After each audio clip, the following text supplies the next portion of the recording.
Hey, history lovers. Welcome back to Miss F Spills the Tea, where we sip on some of the piping hot historical gossip.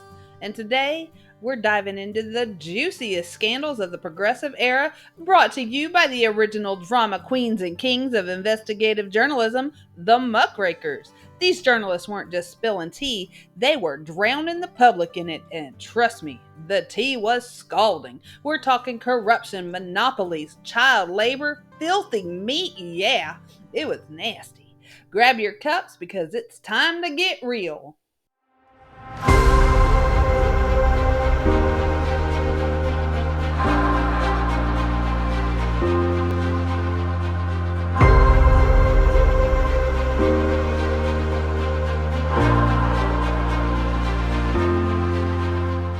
So, first off, let's get one thing straight.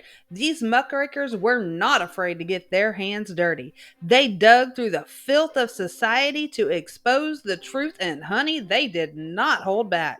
Think of them as the TMZ of the early 1900s, but with actual journalistic integrity. Let's start with Upton Sinclair, the guy who basically made everyone question their dinner choices. He wrote The Jungle in 1906, hoping to highlight the terrible working conditions for the immigrants in Chicago's meatpacking industry. But, honey, what really grabbed everyone's attention? The horror stories about what went into their sausages. Spoiler alert, it wasn't just meat. We're talking rat droppings, spoiled meat, and other unspeakable nasties. People were shook, like I'm never eating a hot dog again level shook.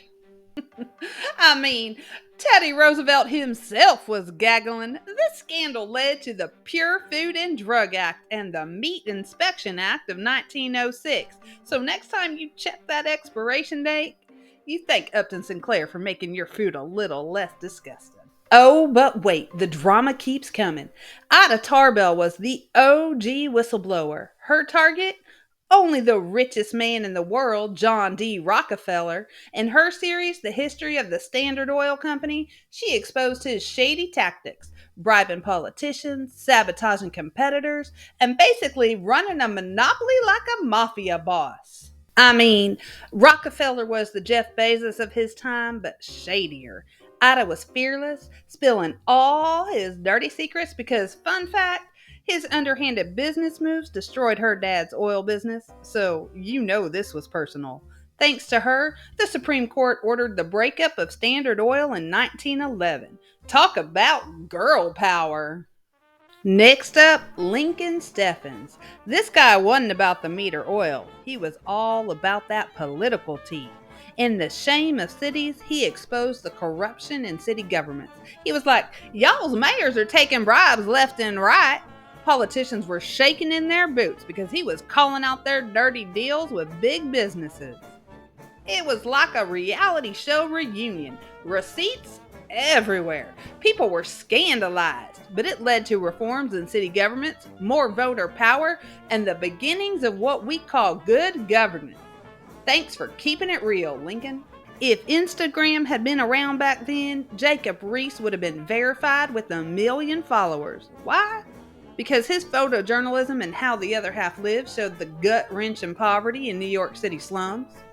This guy was basically the first influencer for social change. He used flash photography to capture the dark, crowded, and disease-ridden tenements.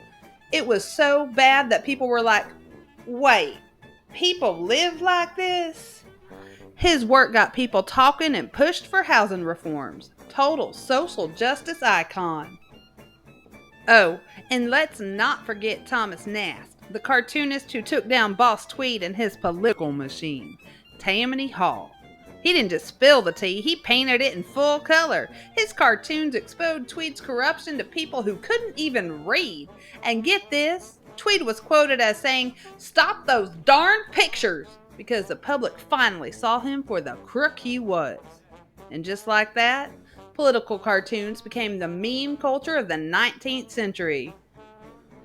We love a petty king. Last but definitely not least, Jane Addams, the humanitarian queen. She wasn't exactly a muckraker, but she was out here changing the game. She started Hull House in Chicago, one of the first settlement houses, to help immigrants learn English, get childcare, and even learn art and music. Jane was like, "If the government won't help you, I will." And she did. Her work inspired settlement houses across the nation and sparked reform movements for public health, education, and women's rights. Total queen behavior. Together, these icons changed the game. They didn't just write stories, they sparked legislation and ignited movements. Their exposés led to food safety laws, busted monopolies, housing reforms, and the first sparks of social welfare programs. These muckrakers had receipts, and they weren't afraid to use them. So, there you have it. Upton Sinclair, Ida Tarbell, Lincoln Steffens, Jacob Riis, Thomas Nast, and Jane Addams, Bill and T that changed America. They were fearless, fierce, and unapologetic. They didn't just report history, they made it. Here's to the muckrakers, the truth tellers, the rebel rousers who weren't afraid to stir the pot. Remember, history isn't just about dates and facts, it's about the people who changed the game. Until next time, keep spilling the truth. And don't forget to like, subscribe, and share the tea.